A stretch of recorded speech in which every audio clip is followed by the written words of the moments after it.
Hallo und herzlich willkommen bei meinem YouTube-Kanal Podologie und mehr. Ich bin Andrea und heute geht es um das Thema Knickfuß.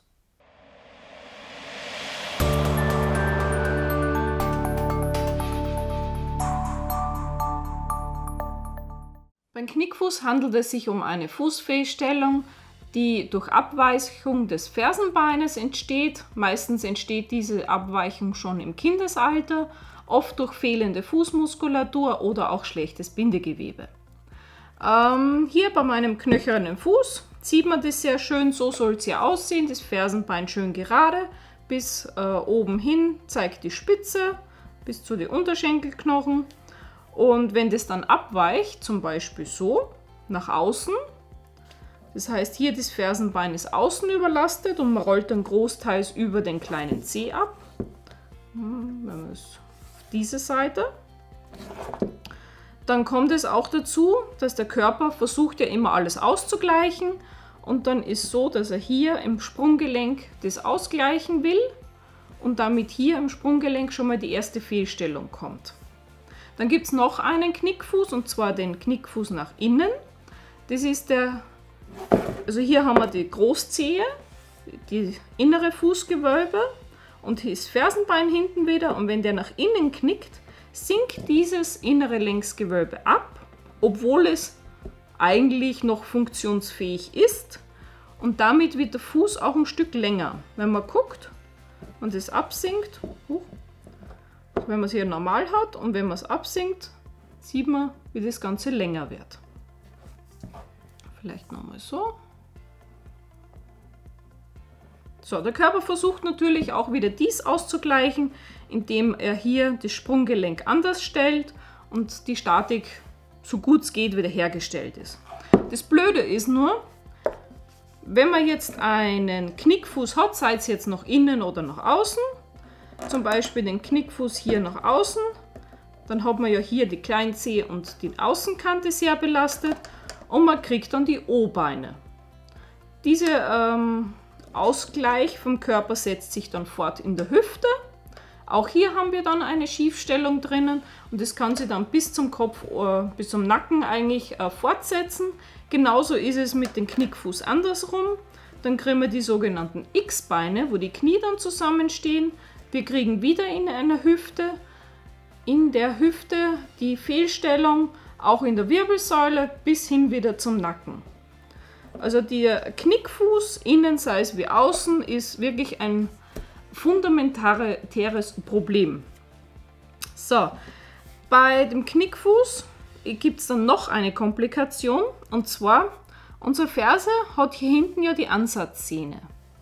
Und diese Ansatzsehne wird hier genau bei diesem Knubbelchen, weiß nicht, ob das, ja, hier dieses Knubbelchen, massiv gereizt. Wenn das natürlich die ganze Zeit hier auf diesem Knubbelchen oben hängt, dann bekommen die Leute den Fersensporn. Massiv meistens. So, was tun wir jetzt gegen den Knickfuß? Man kann natürlich Einlagen nehmen. Problem bei den Einlagen ist leider, dass der Knickfuß durch die Einlagen zwar gestützt wird hier, ja, aber die Fußmuskulatur an und für sich wird faul.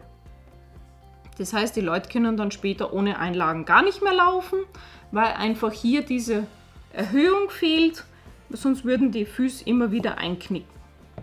Man kann natürlich Übungen machen, die zeige ich euch nachher natürlich, aus der Spiraldynamik, wo man den Fuß stabilisieren kann. Und es gibt dann auch Operationstechniken für diejenigen, die schmerzhaft haben wollen. Und zwar ist hier eine sogenannte Steigbügelsehne. Das sind zwei Sehnen, die hier unten ansetzen. Da wird dann die Innensehne verkürzt und das quasi künstlich hochgezogen. Habe ich beim Patienten gesehen. Der Chirurg hat es zu gut gemeint und die Dame hat jetzt einen Hohlfuß. Das heißt genau das Gegenteil. Das heißt, hier das Innengewölbe ist zu sehr hochgezogen worden und ja, Ziel verfehlt. Dann gibt es noch eine Operationsmethode, und zwar, dass man einen Knochensplitter hier zwischen diese kleinen Knochen, das sind die Fußwurzelknochen, in die Fußwurzelknochen hier einen Knochensplitter reinlegt und damit quasi das verhindert, dass die Knochen hier aufeinander stehen und man kriegt dann so das Fußgewölbe. Ist natürlich alles sehr schmerzhaft, diese Operationen. Empfehlenswert nur dann, wenn es wirklich nicht mehr geht und rein muskulär oder mit Übungen nichts mehr zu machen ist. Wirklich Operation letzter Ausweg. Wir haben die hübschen Übungen jetzt. Bei der ersten Übung haben wir ein Terraband. Und zwar beim Terraband ist es so. Das Ganze nennt sie 4-Punkte-Stand. Man braucht eigentlich 2 Terrabänder. Ich habe jetzt leider nur eines. Großzehen-Grundgelenk, ein Ende. Und Fersenaußenkante, ein Ende. So, und dann zieht man mal stramme. Und dann versucht man, dass man weder vorn noch hinten locker lässt. Ungefähr 3 Minuten das Ganze. Wenn man dann ein bisschen ins Schiefhadern kommt, dann passiert das. Das ist auch gleichzeitig die Kontrolle, ob ihr das Ganze richtig macht.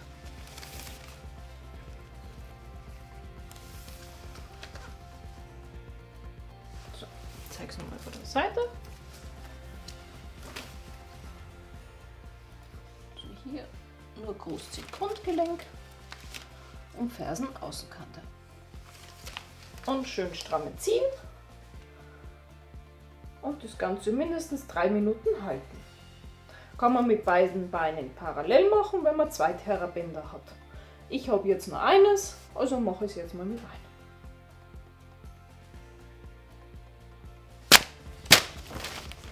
So.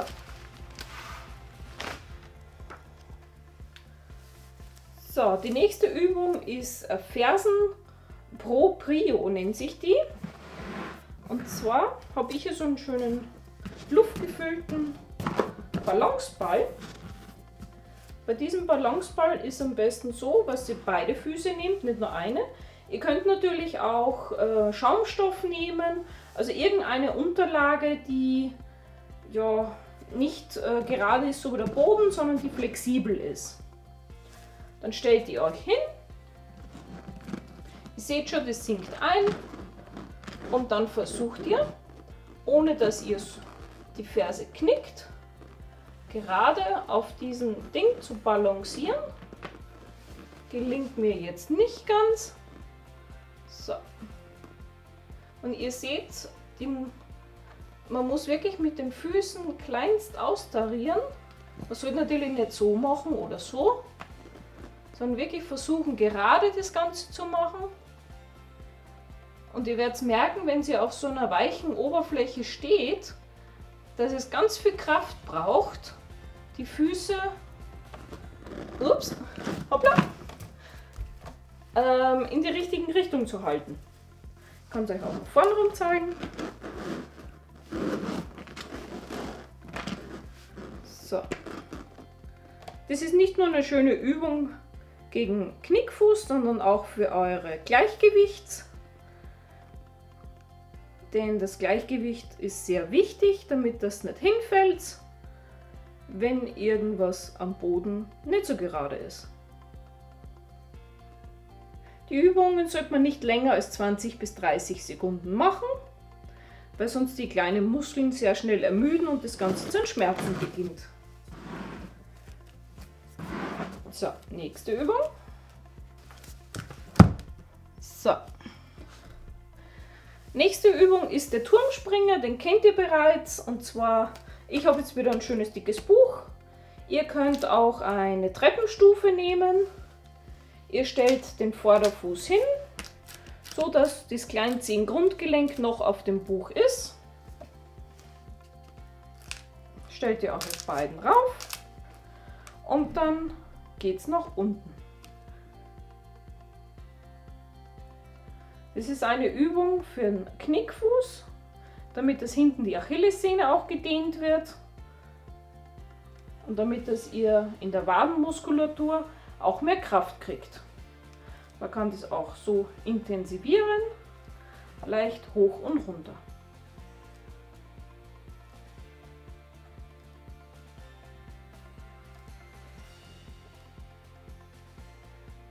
Ungefähr 30 Wiederholungen.